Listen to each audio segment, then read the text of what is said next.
Tenemos un Dios que sabemos que oye a nuestro clamor, oye a nuestras oraciones, pero también es un Dios que habla. Imagínense ustedes lo que sería estar toda una vida, desde el día que le conocimos hasta el día que el Señor nos lleva a su presencia, hablando con Él, pidiéndole cosas, abriéndole nuestro corazón, pidiéndole por nuestro trabajo, por nuestros hijos, por nuestra familia, en fin, por lo que sea, y que el Señor nunca en todos los días, en todos los años sirviéndole, todos los años de haberle conocido, que nunca nos dijera ni media palabra. Imagínense lo que sería estar casado con un hombre o con una mujer, que tú le cuentas tus problemas, tus necesidades, cómo te ha ido el día, si has peleado con el jefe de la empresa, si has tenido un problema con el niño, si el niño se cayó, si sacó buenas notas, si aprobó, si estás enfermo o enferma, y que tu cónyuge en todos los años de tu matrimonio, 10, 15, 20, 30 o lo que sea, nunca te dijera absolutamente nada, ni bueno ni malo. Sería una situación tremendamente triste, ¿sí o no?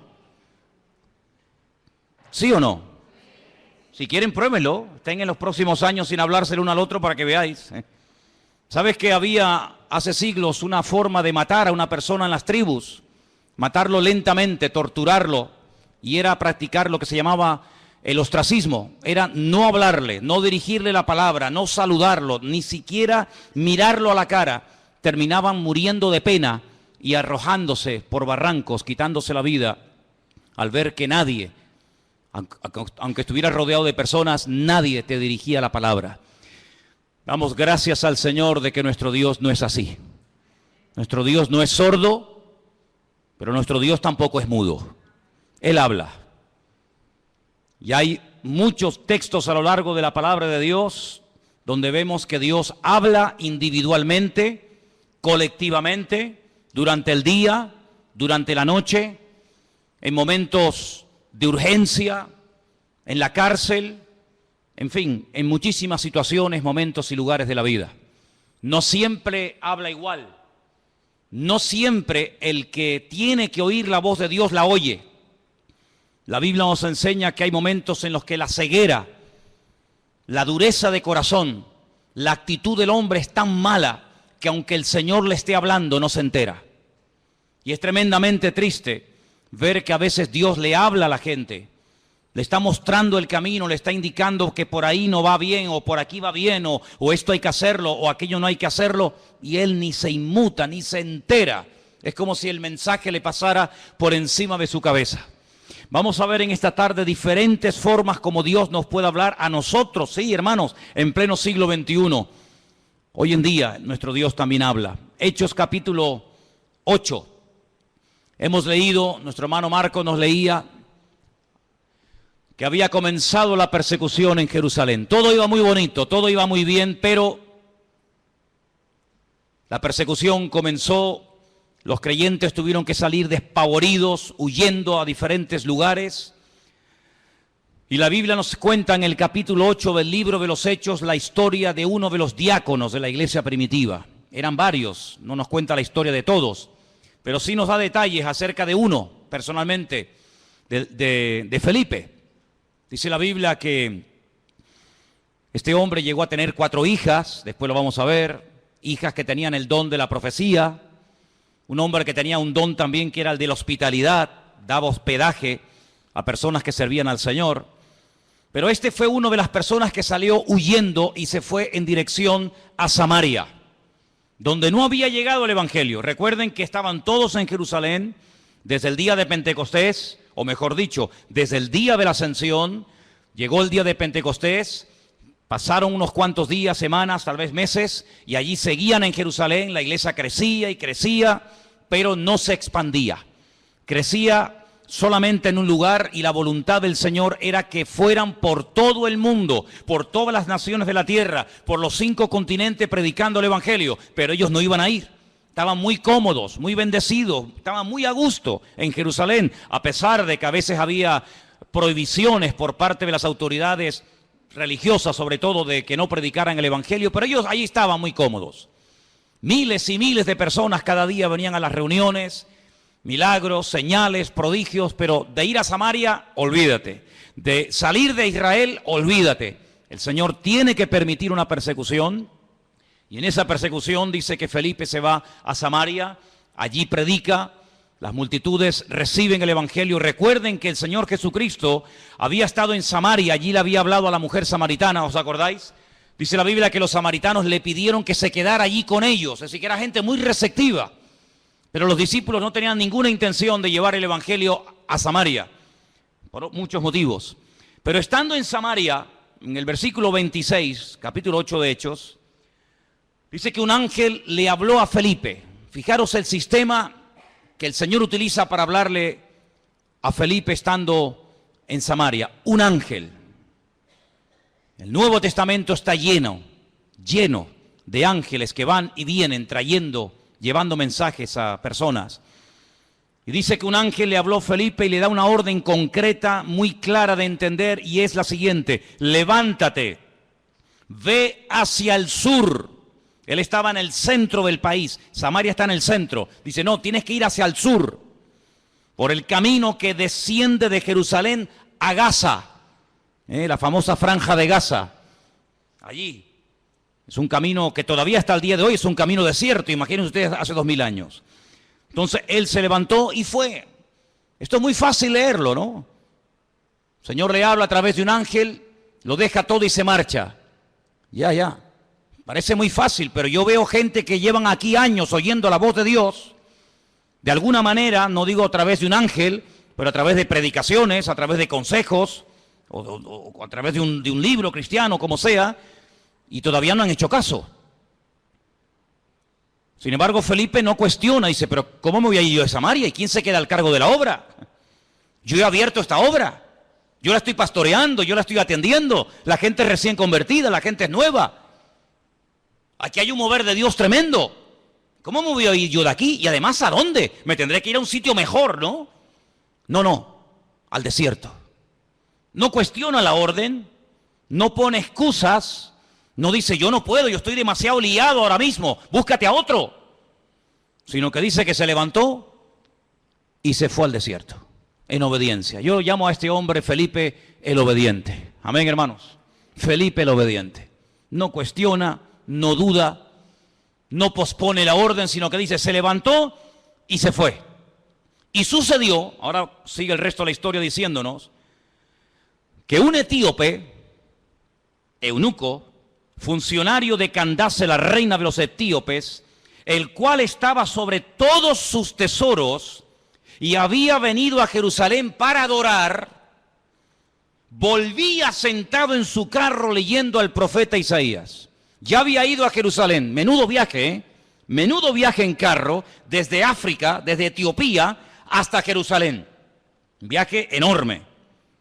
No fue en avión, no fue en tren, no fue en coche, fue montado en un carro que por muy cómodo que fuera, pues imagínate. Y ahora volvía. El objetivo por el cual había ido de Etiopía a Jerusalén era para adorar a Dios. Primero, él no iba a poder entrar en cualquier parte del templo. Primero, porque no era judío. Segundo, porque era eunuco. Y por otras muchas cosas más. Sin embargo, el hombre no se desanima por sus limitaciones, sino que va a Jerusalén, y me llama la atención que dice que había llevado mucho dinero, todos sus tesoros. Claro, es que no le iba a resultar nada fácil que un rabino judío le vendiera nada más y nada menos que el rollo, el pergamino del profeta Isaías. Eso le habrá costado una auténtica fortuna. Venderle a un extranjero, a un no judío, el libro del profeta Isaías, eso costaba una fortuna. Pero él volvía y dice que venía leyendo. Luego tuvo que aprender a leer en hebreo, porque él como etíope no hablaba hebreo. Pero era tanto el interés, era tanto el anhelo que tenía este hombre de buscar a Dios, que tuvo que aprender, alguien le tuvo que enseñar a leer en hebreo y a entender lo que leía.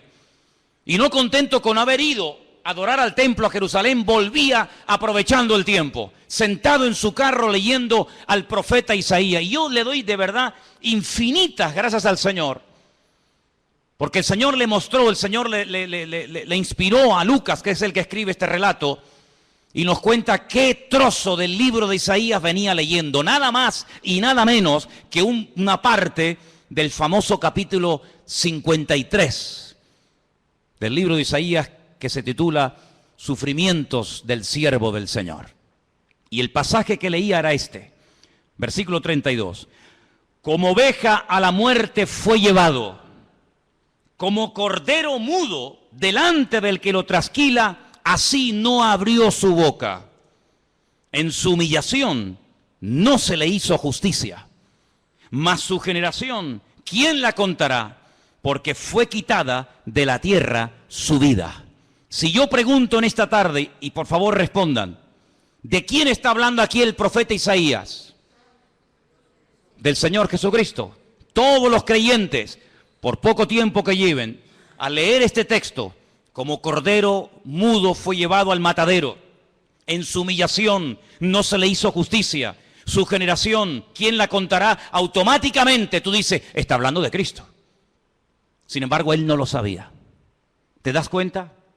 ¿Te das cuenta cómo a veces tu conocimiento, por poco que sea, puede ser muchísimo en comparación con mucha gente que no sabe absolutamente nada de nada? Un pasaje tan claro, tan fácil, tan sencillo de entender. Este pobre hombre no sabía de quién estaba hablando. Y entonces fijaros en el verso 29, ahora no es otro ángel el que tiene que acercarse a Felipe, sino que ahora dice, el Espíritu le dice a Felipe, acércate y júntate a ese carro. Tal vez una voz interior, el Espíritu le habla claramente, el hombre se acerca, presta atención y mira cómo sabía Felipe que venía leyendo al profeta Isaías. Claro, hoy en día es muy fácil tener toda la Biblia debajo del brazo, toda la Torá, todos los profetas, todos los salmos, los evangelios, los libros proféticos, los libros poéticos. Es una maravilla, ¿sí o no? Es una maravilla poder llevar la Biblia, hermanos, y saber toda la historia, lo que Dios hizo en el Antiguo Testamento, lo que hizo en el Nuevo, lo que hará en el futuro, etcétera, etcétera. Conocer todos los detalles de la primera, de la segunda venida de Cristo, el descenso del Espíritu Santo, el arrebatamiento de la iglesia, la manifestación del anticristo. Es una maravilla tener todo en nuestras manos, pero ellos no tenían acceso a las Escrituras en aquellos tiempos. Tenían que aprendérselas de memoria. Y mira cómo Felipe nos dice, ¿de quién estará leyendo? ¿Qué? Entendió perfectamente el pasaje, sabía que era un capítulo profético, un capítulo que hablaba de los sufrimientos del Mesías, y sabía que ese hombre, ese pasaje, era del profeta Isaías. Y entonces le hace una pregunta muy interesante. Versículo 30.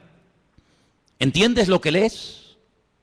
¿Entiendes algo de lo que estás leyendo? Y él dice, ¿y cómo podré si alguno no me enseñare? Y le rogó a Felipe que se subiera y se juntara con él. Y seguramente viajaron durante días y días viajando por el desierto, hasta que todos conocemos el resto de la historia, cómo este hombre manda parar el carro, este hombre llega a un oasis donde hay agua, pide ser bautizado, el Señor arrebata a Felipe, aparece en otra parte del país, el etíope eunuco se va por su camino, pero añade la palabra gozoso, y todos conocemos el resto de la historia. Incluso la historia nos dice que este hombre llegó a su país, llegó a Etiopía, predicó el evangelio, y hasta el día de hoy, 2000 años después, hay una comunidad de etíopes coptos que creen en el Señor Jesucristo, que son cristianos, y algunos piensan y consideran que es el testimonio, el fruto del testimonio de aquel etíope que aceptó al Señor en el desierto. Es realmente algo increíble.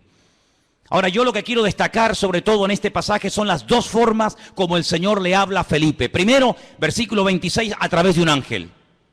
Y la segunda forma en el versículo 29, a través del Espíritu, evidentemente a través del Espíritu Santo.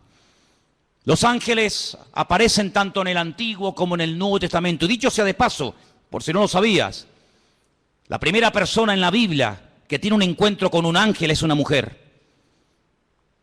Nada más y nada menos que Agar, una egipcia, la madre de Ismael, la madre de las naciones árabes. ¿Qué te parece?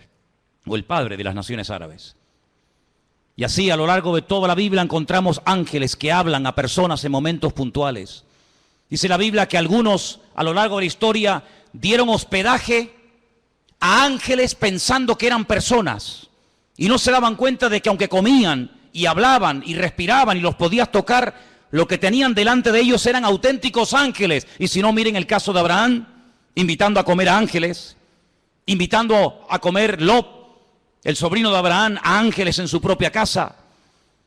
Cómo los ángeles guiaban a los profetas en el Antiguo Testamento, cómo le indicaban por aquí sí, por aquí no. Cómo un ángel le habló a María, cómo un ángel le habló a Daniel, cómo un ángel llegó a una cárcel y abrió la celda y sacó a Pedro de la cárcel. Y toda la Biblia está llena de manifestaciones de ángeles. Y dice la Biblia que son espíritus ministradores que están al servicio de los que han heredado la salvación, es decir, a nosotros. ¿Cuántos dicen amén? Y lo más grandioso de todo esto que dice que el ángel del Señor, el mensajero del Señor, acampa alrededor de los que le temen y los defiende. Bendito sea Dios. Pero también habla el Espíritu. Y hay 7 versículos en el Nuevo Testamento que son iguales, 7 versículos idénticos. El que tiene oídos para oír, oiga lo que el Espíritu dice a la iglesia. Están en las famosas cartas de Juan a las iglesias del Apocalipsis, ¿verdad? Allí al final de la Biblia. Si vamos a otro pasaje del Nuevo Testamento, en el capítulo 13, versículo 2, vemos que el Espíritu Santo no solamente habla a nivel personal a una persona, como el caso de Felipe, sino que también en un momento determinado, en un culto donde hay mucha gente, el Espíritu Santo puede hablar e incluso dar nombres propios, nombres de personas. Sí, ya sé que esto es muy delicado, no se puede así por la vida, ¿verdad? Inventando cosas, pero el Espíritu, fíjense cómo se mueve aquí en el libro de los Hechos de una forma tremenda. Hechos capítulo 13, verso 1.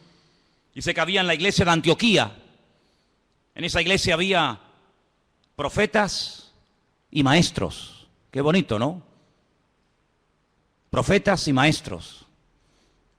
Y el nombre de estos profetas o maestros eran, pues uno era Bernabé, otro se llamaba Simón, otro era Lucio, otro era Manaén y otro era Saulo. Dice, ministrando estos al Señor y ayunando, dijo el Espíritu Santo, así claro, directo, contundente, apartadme a Bernabé y a Saulo para la obra a que los he llamado. Entonces, habiendo ayunado y orado, les impusieron las manos y los despidieron. Y ellos entonces, enviados por el Espíritu Santo, descendieron a Seleucía y de allí navegaron a Chipre. Sí, el primer viaje misionero de la historia, primera pareja, primer grupo de personas, en este caso 2, Bernabé y Pablo, llamados específicamente en un culto público para la obra misionera, fue porque el Espíritu Santo habló a la iglesia. Y necesitamos como nunca antes que el Espíritu Santo hable a nuestras vidas y hable en nuestras congregaciones. ¿Cuántos dicen amén? 2 formas como Dios puede hablarnos y revelarnos su palabra: a través de un ángel, pero cuidado, porque el apóstol Pablo, profundizando más en el tema, dice, si un ángel del cielo se os presenta y os predica otro evangelio diferente al que habéis recibido, al que habéis oído, tenerlo por anatema, tenerlo por maldito. Porque no hay otro evangelio más que el que yo os he predicado. ¿Cuántos dicen amén? La Biblia nos enseña que en el mundo angelical se produjo una vez una auténtica rebelión. Porque Dios no creó a los ángeles como robots, incapaces de rebelarse, sino que vemos que antes de la rebelión, antes de la caída y desobediencia del hombre, ya previamente algunos, no todos, algunos de los ángeles ya se habían rebelado en contra del Señor. Es un misterio si todavía se pueden seguir rebelando o no. Lo dejamos ahí en puntos suspensivos. Pero Dios los creó con la capacidad de rebelarse en contra del mismísimo Creador y en algunos casos lo hicieron. Y por otra parte, el Señor Jesucristo dijo que cuando Él se fuera, Él le rogaría al Padre para que enviara a otro Consolador para que estuviera con su pueblo para siempre. Dice, y Él tomará de lo mío y os lo hará saber. Él os recordará todo lo que yo os he dicho. Él os enseñará lo que ha de venir. Por lo tanto, la iglesia tiene que afinar los oídos para oír la voz del Espíritu Santo hablando a su corazón. ¿Cuántos dicen amén? Pero hay otras formas como Dios puede revelarnos su voluntad. Capítulo 9 de Hechos, un poquito más adelante. Capítulo 9 nos relata la conversión de Pablo. Es el único personaje que en 3 ocasiones diferentes en el mismo libro nos cuenta su testimonio. Capítulo 9, capítulo 22 y capítulo 26. Interesantísimo, ¿eh? Qué conversión tan espectacular tuvo que ser la de este hombre. Qué impacto tan grande produjo la conversión de Saulo, que no se cuenta una vez ni dos, sino tres. 3 ocasiones contando su testimonio en 3 lugares y circunstancias diferentes. En el capítulo 9, cuando el apóstol Pablo está recién, por así decirlo, impactado por el Señor, el versículo 10 dice: había entonces en Damasco un discípulo llamado Ananías, a quien el Señor le dijo en visión. Otra forma, el Señor le dijo en visión. No es algo que se inventó. No es algo que él dice, me parece que no. El Señor le habló claramente a través de una visión y le menciona por nombre. Le dice Ananías. Luego la visión no es para Juan, no es para Pedro, no es para Tomás, es para ti, para Ananías. Y él dice: heme aquí, Señor. Y el Señor le dijo: levántate y ve a la calle que se llama Derecha. Busca en casa de Judas a uno llamado Saulo de Tarso, porque él está allí orando. Sí, las instrucciones que le da el Señor son tremendas. No hay género de duda. No puede ir a cualquier parte. Es a la calle llamada Derecha, a una casa cuyo dueño se llama Judas. Y tiene que orar por un hombre que se llama Saulo, que además ha nacido en una región, en una colonia romana que se llama Tarso, y que está allí orando. Madre mía, como para equivocarte, hijo. Ha visto en visión a un varón llamado Ananías, que entra y le pone la mano encima para que recobre la vista. Ya Pablo sabía que el que iba a orar por él, el que le iba a ministrar, se llamaba Ananías. Es interesante esto, Podríamos hablar mucho acerca de cómo incluso el que va a recibir oración ya sabe quién va a ir a orar, a imponerle las manos para que recobre la vista. Así que fue una visión lo que el Señor le permite tener a Ananías. Que el Señor sabía que estaba allí, que en cualquier momento podía utilizarlo como instrumento para ir a orar por una persona que a priori Ananías dice: pero Señor, es un peligro, yo me juego la vida si voy a orar por este hombre. Porque dice Ananías, verso 13, Señor, hemos oído de muchos acerca de este hombre. ¿Cuántos males ha hecho a tus santos en Jerusalén? Este hombre es peligroso, este hombre no se anda con chiquitas. Y aún aquí tiene autoridad de los principales sacerdotes para aprender a todos los que invocan tu nombre. Y el Señor le da instrucciones y lo calma, ¿verdad? Y le dice: tranquilo, porque vas a orar por un hombre que va a ser un instrumento tremendo en mis manos. Este hombre va a llevar mi nombre en presencia de los gentiles y de reyes y de los hijos de Israel. Fíjate qué triple ministerio. Porque yo le mostraré cuánto le es necesario padecer por mi nombre. Medida por medida, como dice el refrán. Él ha hecho padecer a mis santos, yo le haré padecer a él. Así como él hizo padecer a los demás, también él experimentará en carne propia lo que sufre un creyente cuando es perseguido, cuando es calumniado, cuando es encarcelado, cuando es torturado. Así como él lo hizo a los demás, yo permitiré que se lo hagan a él, para que él sepa también lo que sufrieron aquellos que recibieron su justo trato, ¿verdad?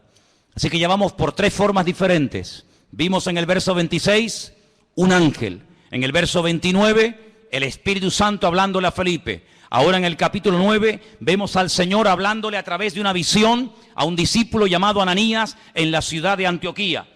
Si vamos, por ejemplo, al capítulo 17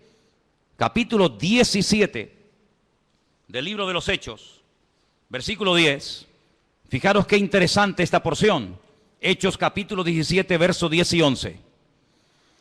Inmediatamente los hermanos enviaron de noche a Pablo y a Silas hasta Berea.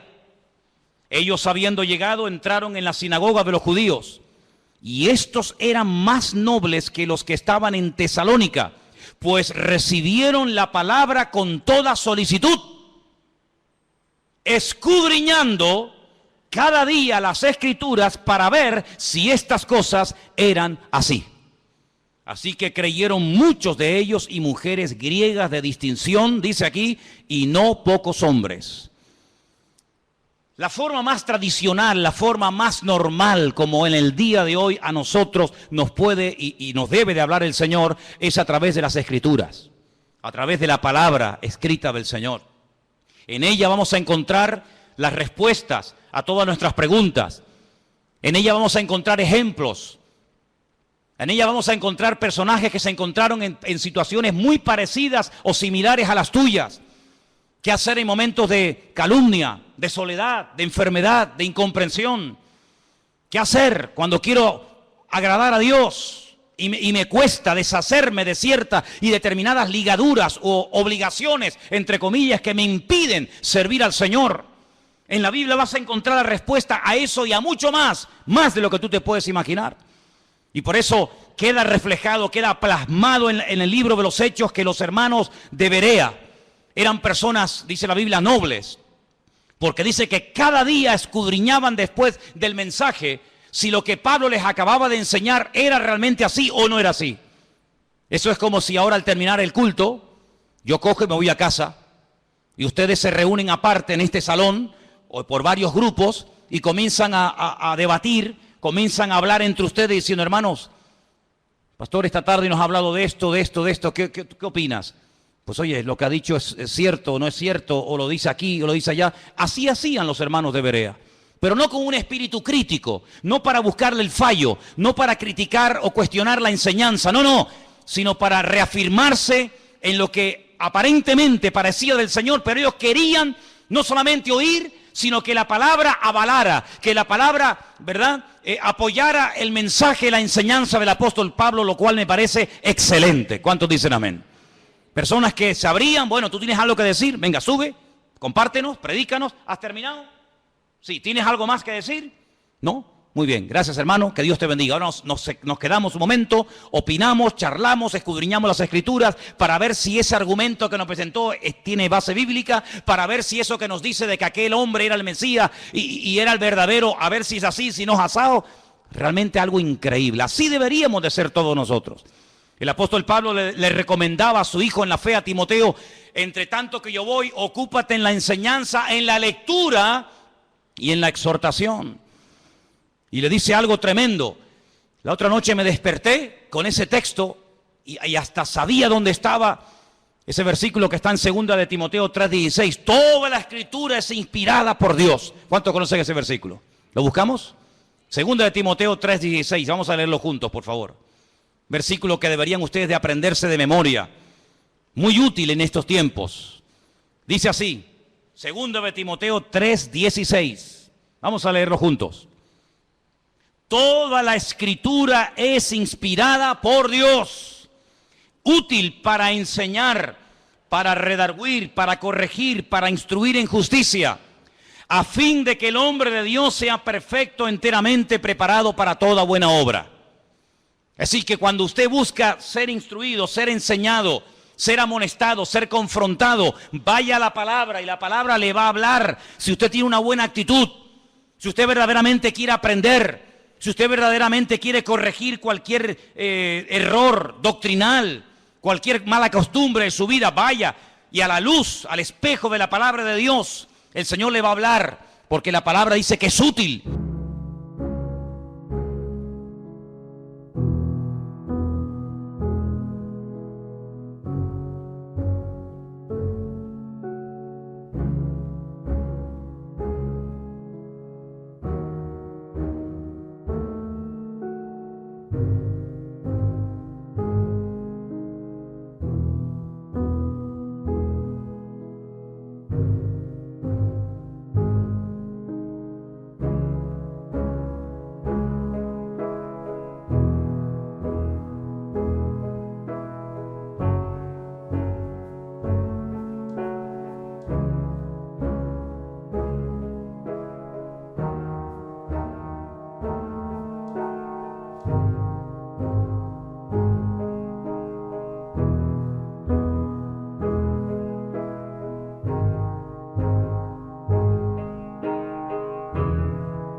y ayuda al que está empezando, ayuda al que lleva mucho tiempo, ayuda al que está pensando dar un paso de fe, ayuda al que está un poco decaído y no sabe qué hacer, ayuda al nuevo, al viejo, nos ayuda a todos. La palabra de Dios es tremendamente útil. ¿Cuántos dicen amén?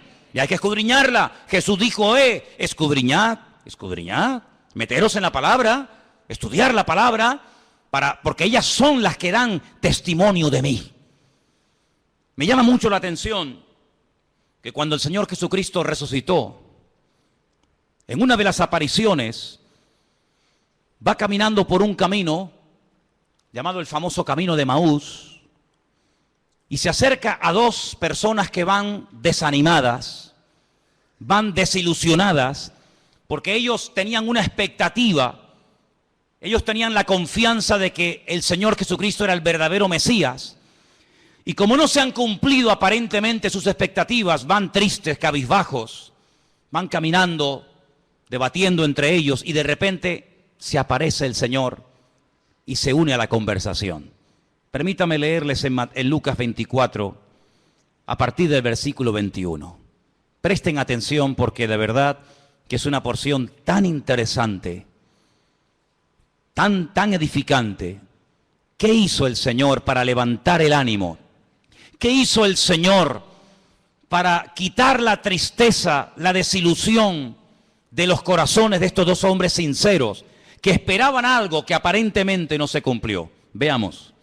Lucas 24, versículo 21.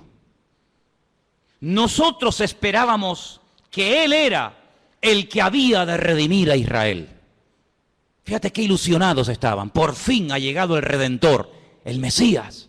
Esperábamos la redención de Israel. Y ahora, además de todo esto, hoy es ya el tercer día que esto ha acontecido. Parece como que por un momento les pasa por la mente el hecho de que Él había dicho que al tercer día resucitaría. Así que ya van 3 días, no lo hemos visto resucitado, no se cumplió la expectativa que teníamos en Él de que redimiría a Israel de la opresión del yugo romano, volvería a ser instaurada la monarquía, un descendiente de la casa del rey David nos traería la libertad.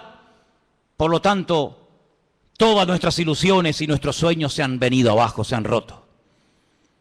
Versículo 22 dice, aunque también nos han asombrado unas mujeres de entre nosotros, las que antes del día fueron al sepulcro, y como no hallaron su cuerpo, vinieron diciendo que también habían visto visión de ángeles, quienes les dijeron que Él vive.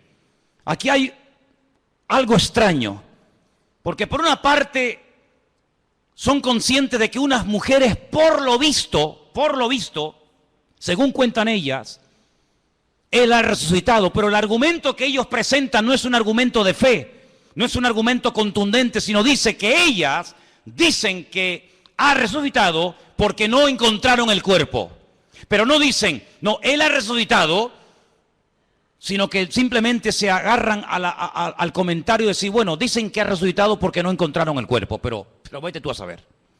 No están muy convencidos de que aquel testimonio era correcto. Además, perdonen las hermanas, en los tiempos de la Biblia, los testimonios de las mujeres no tenían ningún valor. Una mujer daba testimonio de que había visto un crimen, un asesinato o cualquier otra cosa, y no era válido el testimonio de una mujer. Por lo tanto, unas mujeres de entre nosotros, supuestamente de buen testimonio, de confianza, han venido con este comentario, pero entonces dice que algunos fueron de los nuestros al sepulcro y hallaron así como las mujeres habían dicho, pero a Él no le vieron. ¿Pero cómo le van a ver si ha resucitado? Si te quedarías más tranquilo saber que algunos de los nuestros fueron al sepulcro y lo vieron allí, entonces ¿qué testimonio hay en eso? Algunos de los nuestros fueron a comprobar si verdaderamente había resucitado y cuando llegaron allí no lo vieron. Pues ¿te parece poco testimonio? Es que ese es el gran testimonio. Es cuando hemos ido a Jerusalén y nos metemos dentro del sepulcro y algunos hermanos, no siempre, pero algunos me preguntan, dicen, hoy una pregunta ahí, ¿y qué hemos venido a ver aquí? Digo, aquí, nada. Aquí hemos venido a ver una cueva vacía, una tumba vacía, Este es el gran testimonio. Si viniéramos aquí y viéramos que está ocupada, te aseguro que yo no hubiera venido aquí tantas veces. Pero lo grandioso de nosotros es que vamos a Jerusalén y vemos una tumba que está totalmente vacía y se puede visitar. ¿Cuántos dicen amén?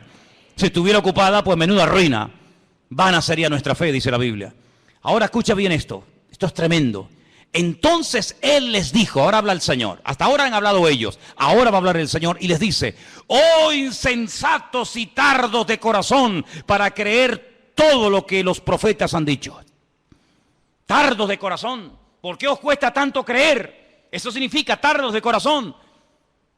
¿Por qué tardáis tanto en creer? Una pregunta, ¿hay alguno entre nosotros que sea tardo de corazón? ¿Alguien que le cueste creer?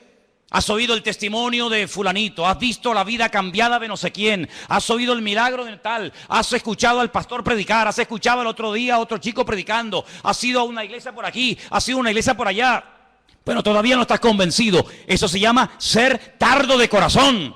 No tenemos que ser tardos de corazón, tenemos que estar abiertos a creer lo que hay que creer y a rechazar lo que no hay que creer, hermano. ¿Cuántos dicen amén? Hay gente que lee el periódico y todo lo que leen se lo creen. Tienen una fe impresionante en el periódico. O ven un programa de televisión y se creen todo lo que los que han estado en esa tertulia acaban de decir. Pero después cuando leen la Biblia, la dudan y la cuestionan. O sea, en el periódico no hay que tener fe. Donde hay que tener fe es en la palabra de Dios. ¿Cuántos dicen amén? No, es que el periodista el otro día dijo que no sé qué. Pero bueno, ¿el periodista quién es? ¿Es algún profeta? Me dice, tardos de corazón. ¿No era necesario que el Cristo padeciese estas cosas y que entrara en su gloria? ¿Es que acaso ha ocurrido algo por casualidad? ¿Es que se le ha ido de las manos el control al Eterno? ¿No era necesario que ocurriera todo esto? Su muerte, su crucifixión, su rechazo, su resurrección. ¿Era necesario todo esto? Todo ha salido perfecto. Todo ha salido perfecto. Es que Pilato podía haberle librado de la muerte, pero gloria a Dios que no lo libró, aunque suene fuerte, ¿sí o no? Gloria a Dios que no dijo, pues no, yo aquí mando, yo soy el gobernador y os vais todos para casa. Yo a este hombre lo encuentro inocente y lo perdono. Venga, Jesús, vete para casa. Menuda ruina. Yo doy gloria a Dios que Pilato, a pesar de que sabía que era un hombre justo e inocente, lo mandó a crucificar. ¿Tú no? Yo me alegro muchísimo de que nada ni nadie pudo librar de la muerte al Señor. Nada ni nadie. Yo le doy gracias al Señor de que aguantó la tentación de no bajarse de la cruz cuando le decían, si eres el Hijo de Dios, bájate y demuéstralo. Él podía haber dicho, pues mira, te lo voy a demostrar, hombre. Ya me tenéis hasta las narices. Pero yo doy gracias al Señor de que no se bajó. Yo doy gracias al Señor que se murió y que murió como tenía que morir. Y también doy gracias al Señor porque todas las profecías que estaban escritas acerca de Él se cumplieron perfectamente. Y por eso Él les dice, todo esto era necesario. Y comenzando desde Moisés, desde la Torá, el Pentateuco, siguiendo por todos los profetas, Isaías, Jeremías, Habacuc, Sofonías, Abdías, Malaquías, etcétera, etcétera, etcétera, les declaraba en todas las escrituras lo que de él decían. Aquí menciona a Moisés, la Torá, menciona a los profetas y menciona las escrituras. Y con esas tres palabras en hebreo forman la palabra Tanaj. Así se llama el Antiguo Testamento en hebreo, Tanaj, que es la unión de la Torá, de los Neviín y de los Ketubín, de los profetas, de los escritos y de la ley de Moisés, la Torá. Y les abrió los ojos y les mostró cómo a través de las escrituras tenían que creer que lo que había ocurrido no era producto de la casualidad. Y por eso, amados, nosotros tenemos hoy en día una herramienta tremenda. Podemos estar seguros de que Jesús no fue un impostor. Podemos estar plenamente convencidos de que el Nuevo Testamento no es una historia inventada, de que Jesús no es un mito, un personaje histórico, pero que a la hora de la verdad no existió. Nosotros podemos tener la completa seguridad de que la palabra que tenemos en nuestra mano no ha sido ni tergiversada, no se la ha quitado, no se la ha añadido, es una palabra perfecta. Y el cielo y la tierra podrán pasar, pero su palabra permanecerá por toda la eternidad. La palabra de Dios es la fuente de nuestra fe, es la base, el fundamento de nuestra creencia. Las profecías se cumplieron todas, no faltó ni una por cumplirse. Y no eran producto de la casualidad, sino que todo estaba bajo el control del Señor. Y hoy en día les digo, hermano, que ese Dios que controló la primera venida de Cristo, tiene todo bajo su control, y todo lo que está ocurriendo porque Dios así lo está permitiendo. ¿Cuántos dicen amén? Porque ni una hoja de un árbol se cae sin permiso del Señor. Y cuando el Señor esté a punto de venir, y cuando tenga que manifestarse el anticristo, y cuando vengan los dos testigos, y cuando venga la señal de la bestia, y todo eso que hemos estudiado durante años, todo ocurrirá como tiene que ocurrir, porque la palabra de Dios es viva, es eficaz, y es verdadera, y es perfecta, y no se equivoca, y tenemos en nuestra mano el mejor regalo del mundo, la salvación y la palabra del Señor. ¿Cuántos dicen amén? Gloria a Dios por la palabra de Dios. Gloria a Dios, hermanos. Pues léanla, estúdienla, escudriñenla. Si alguien busca voluntad de Dios, métete en la Biblia, métete en la palabra, levántate temprano, acuéstate más tarde si quieres, y comienza a leer y a buscar por aquí y a buscar por allá, y seguro que el Señor te hablará tu vida, porque el Señor siempre habla a través de su palabra. Fíjate qué poder tan grande tiene la palabra de Dios, que hasta Cristo la usó para atacar al diablo cuando era tentado en el desierto de Judea. Podía haber usado cualquier otro argumento, ¿sí o no? Pero sin embargo, ¿qué hizo?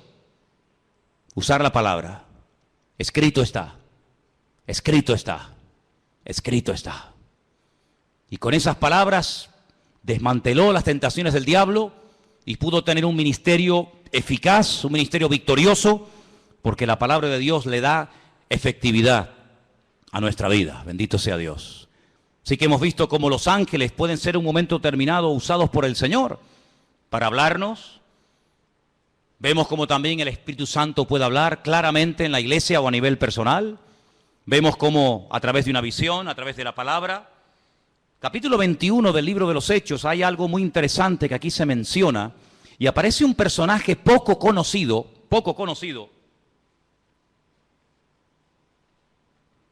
pero que trae un mensaje muy interesante. Estamos en el libro de los Hechos, capítulo 21, versículos del 8 en adelante. La intención de Pablo es ir a Jerusalén. Él está de visita en la casa de Felipe. Volvemos otra vez a mencionar a Felipe, aquel que le testificó al etíope eunuco en el desierto, ¿os acordáis? Ahora está viviendo en Cesarea. Se menciona no el nombre de su esposa, pero sí nos dice la Biblia que tenía 4 hijas que eran profetisas, eran doncellas. Vamos a leer Hechos capítulo 21, verso 8. Al otro día, saliendo Pablo y los que con él estábamos, fuimos a Cesarea, y entrando en casa de Felipe, el evangelista, ya no es el diácono, ahora ya tiene un título, ahora ya se le reconoce que tiene un ministerio, y es el de evangelista. Dice que era uno de los 7, posamos con él. Este tenía 4 hijas doncellas que profetizaban. Qué bonito, ¿no? 4 hijas doncellas que profetizaban. Pero a Pablo no le dijeron nada. Es interesante, ¿eh? 4 hijas doncellas que profetizaban, pero a Pablo no le comunicaron absolutamente nada. Tiene que venir un varón. Versículo 10, permaneciendo nosotros allí algunos días, descendió de Judea un profeta llamado Agabo. No hay ningún libro en la Biblia, libro del profeta Agabo, pero era un profeta, eso lo dice la Biblia. Y dice que vino a vernos, tomó el cinturón, el cinto de Pablo, se ató los pies y las manos y dijo: esto dice el Espíritu Santo. Agárrate. Así atarán los judíos en Jerusalén al varón de quien es este cinto, y le entregarán en manos de los gentiles. Tremendo, ¿eh? Si el Señor le está advirtiendo, no prohibiendo, que es muy diferente, ¿eh? Una cosa es que Dios te advierta de un peligro, y otra cosa es que Dios te prohíba hacer o decir o ir a un determinado lugar. Aquí el Señor no le está prohibiendo a Pablo nada, sino le está advirtiendo: esto es lo que te va a pasar si subes a Jerusalén. Es como cuando David consultaba con el Señor, tomando el efod, dice la Biblia, consultaba palabra del Señor y decía: Señor, por esta gente que yo he dado tanto, esta ciudad que yo liberé, esta ciudad por la que yo di mi vida y mis soldados se jugaron la vida para liberarla. Si yo me quedo aquí y vienen a reclamarme mi vida, ¿los habitantes de esta ciudad me entregarán sí o no? Y le dice el Señor, sí te entregarán, seguro, no te quepa la menor duda. ¿Qué hace David? Sabiendo que si se queda en la ciudad, le van a entregar, David coge y se marcha. Tenía las dos opciones, era algo futurible, algo que podía ocurrir. Depende de la actitud del que recibiera el mensaje. Si te quedas, te entregan. Si te vas, no pasa nada. En este caso, Agabo, este profeta que viene de Judea, le dice al apóstol Pablo, mira, así como yo me estoy amarrando con tu cinturón, es un mensaje objetivo para que lo entiendas, así como me están amarrando con tu cinturón, así te van a amarrar a ti como subas a Jerusalén. ¿Qué hace Pablo? Sigamos leyendo. Versículo 12. Al oír esto, le rogamos nosotros y los de aquel lugar que no subiese a Jerusalén.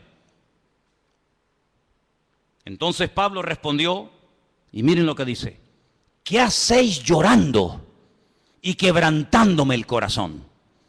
Porque yo estoy dispuesto no solo a ser atado, mas aún a morir en Jerusalén por el nombre del Señor Jesús. Tremendo, ¿eh? Como no le pudimos persuadir, desistimos diciendo, hágase la voluntad del Señor. A veces le decimos a una persona, no hagas esto, no hagas tal, no hagas cual. Pero en resumidas cuentas, lo que tenemos que orar es, Señor, que se haga tu voluntad en la vida de esta persona. Obligar a una persona a hacer algo que en el fondo no quiere hacer no sirve de nada, porque en cuanto te dé la espalda lo va a hacer.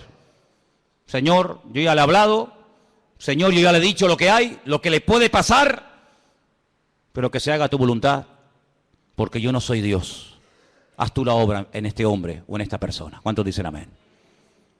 Tú sabes lo que te va a pasar. Te van a atar, te van a meter mano, lo vas a pasar mal. Te pedimos, por favor, hermano, que no subas.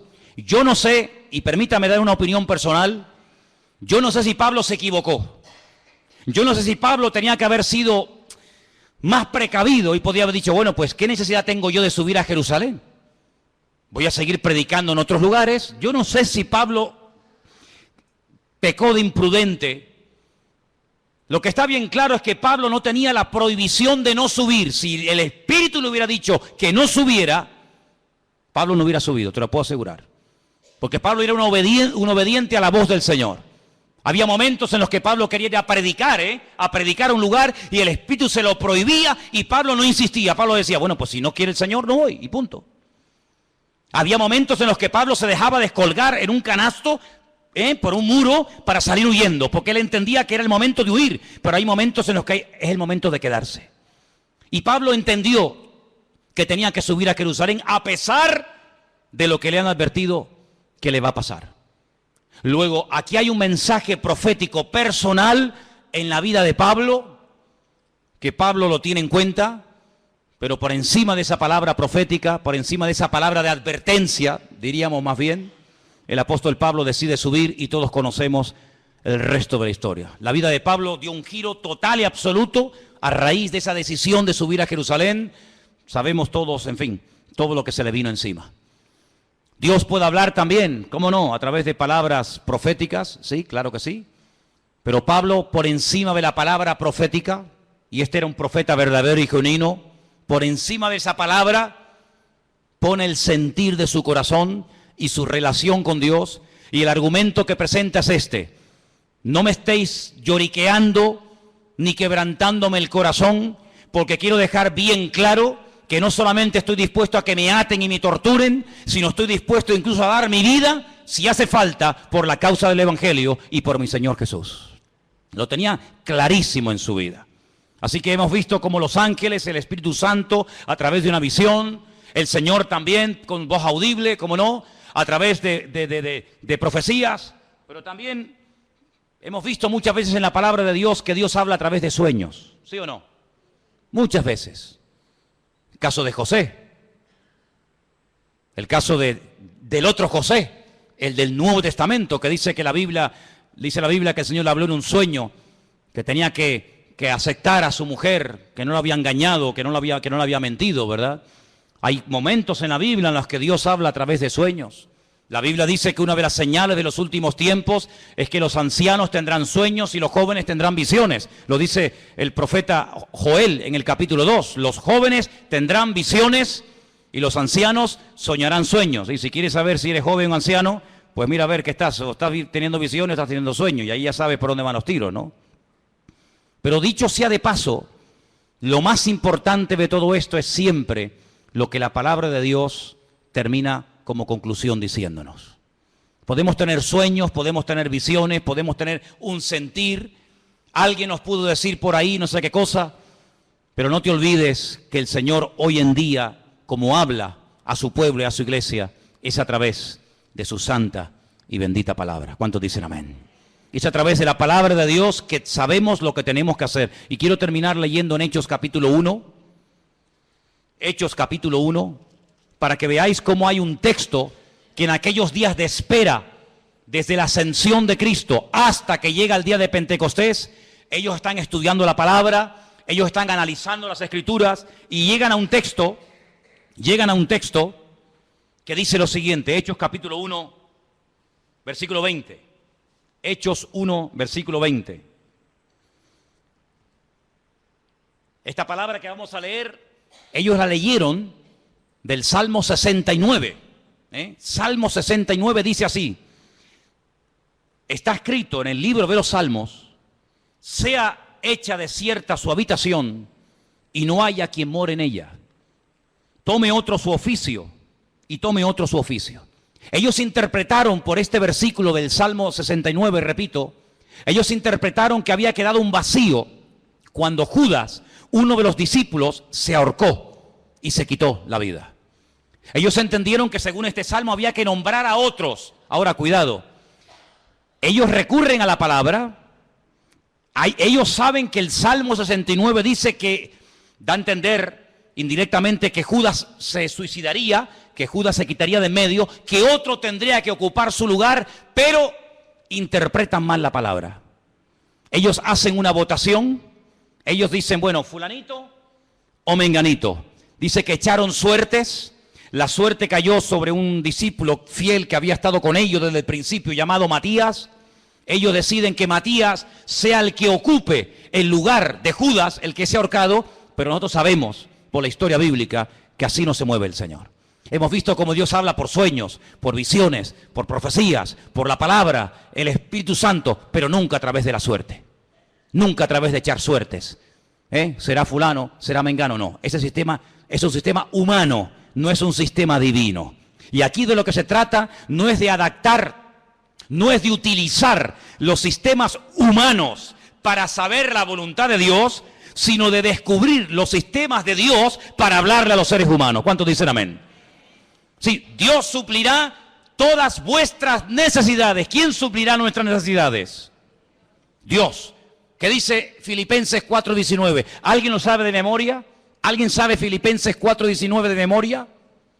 Mi Dios, pues, suplirá todas vuestras necesidades conforme a su riqueza en gloria en Cristo Jesús. Mi Dios suplirá. ¿Quién suplirá las necesidades de un pastor? ¿Quién? ¿Quién suplirá las necesidades tuyas como oveja? ¿Quién suple las necesidades de la iglesia? Mi Dios. ¿Sí o no? Dígalo fuerte. Mi Dios suplirá mis necesidades. Pero vamos a comprar la lotería por si acaso. Vamos a ver. Usted ha dicho ahora mismo, literalmente, la promesa del Señor en Filipenses 4:19. ¿Para qué compra entonces la 11? ¿Para qué hace la quiniela? ¿Para qué juega los juegos de azar? Bueno, mi Dios, usted ha dicho que mi Dios suplirá mis necesidades, ¿sí o no? Pues si es mi Dios, que lo haga Dios. No le eche una mano a Dios. No dice la palabra que otro tomará su oficio, ¿sí? No dice la palabra que la casa de Judas quedaría desierta, que el hueco quedaría porque él mismo se quitó de en medio, ¿sí? Pues que Dios lo llene. Si Dios nos nombró a nosotros, ¿a ti quién te nombró, Juan? ¿A ti quién te llamó, Pedro? ¿A ti quién te llamó, Tomás? Y a ti, Juan, y a ti, Bartolomé, y a ti, Mateo. ¿Quién te llamó a ti? A mí me llamó el Señor. Dice que estuvo toda la noche orando, ¿sí o no? ¿Os acordáis? Toda la noche estuvo orando. Y al día siguiente dice, Juan, Andrés, Santiago, y Él los llama. Bueno, pues si nos llamó a nosotros así, ¿por qué ahora nosotros queremos echarle una mano a Dios de llenar un vacío que Él permitió que se vaciara? Que lo llene el Señor, porque su palabra, para que se cumpla, el que tiene que actuar es Él y no yo. Entonces ustedes tienen que madurar y tienen que crecer para daros cuenta de que no puede haber incongruencias con la fe. No se pueden mezclar sistemas divinos con sistemas humanos. Dios habla por sueños. Amén. Gloria a Dios. Nadie cuestiona eso, hermano. Dios habla por ángeles. Amén. Dios habla por profecías. Dios habla por su palabra. El Espíritu Santo habla. Amén. ¿Te parecen pocas formas? ¿Te parecen pocos sistemas? Que falta alguno más, que te tienes que inventar un nuevo sistema para que Dios te hable. No te tienes que inventar nada, tienes que amoldarte a los sistemas bíblicos. ¿Estás buscando la voluntad de Dios? Gloria a Dios, me parece estupendo. Pero no es Tim Marín de Dos Pingües, Cucaramaca, la Titirifue. No, no es eso. Señor, háblame. Y el Señor te puede hablar esta noche. El Señor te puede hablar en una profecía, a través de un mensaje, a través de un ángel. Claro, ¿cómo no te va a poder hablar el Señor si el Señor no ha cambiado? Pues si el Señor no ha cambiado y tú tienes la fe y la creencia de que Él no ha cambiado, que Él ni es sordo ni es mudo, amén, ni es sordo ni es mudo, pues abre tu corazón a las formas que Dios ha escogido para revelarte su voluntad y no pongas tu sistema nuevo que no tiene nada que ver con el sistema de Dios. Cuando Dios quiso llamar a Abraham, ¿a quién llamó?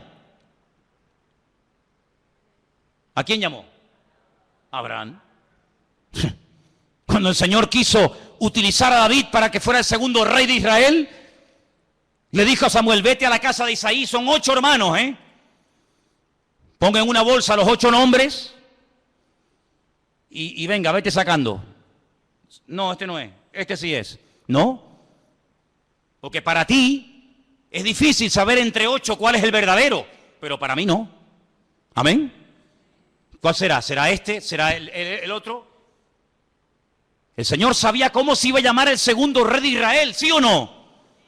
Pues vete y unge a David. Y a ese fue el que ungió el Señor. El Señor sabe dónde vives. El Señor sabe cómo te llamas. El Señor sabe qué número de zapato tienes. Tu DNI lo conoce el Señor, tu ADN, tu grupo sanguíneo, lo conoce absolutamente todo. Dice que nuestro embrión nuestros ojos vieron al Señor. Por lo tanto, amados hermanos, no tengamos temor de que no vas a saber qué hacer en la vida, porque el que busca halla, el que llama se le abrirá y el que pide recibe, dice la palabra. Lo que hay es que buscarle de corazón, lo que hay es que buscarle de verdad. Pero ahora te digo lo siguiente: si tú lo buscas de verdad, si tú le pides, Señor, háblame, si tú le pides, Señor, guíame, si tú le pides, Señor, úsame, si tú le dices, Señor, cuenta conmigo, cuidado, porque Dios te va a tomar la palabra. Y cuando Dios te hable, ya no tienes excusa.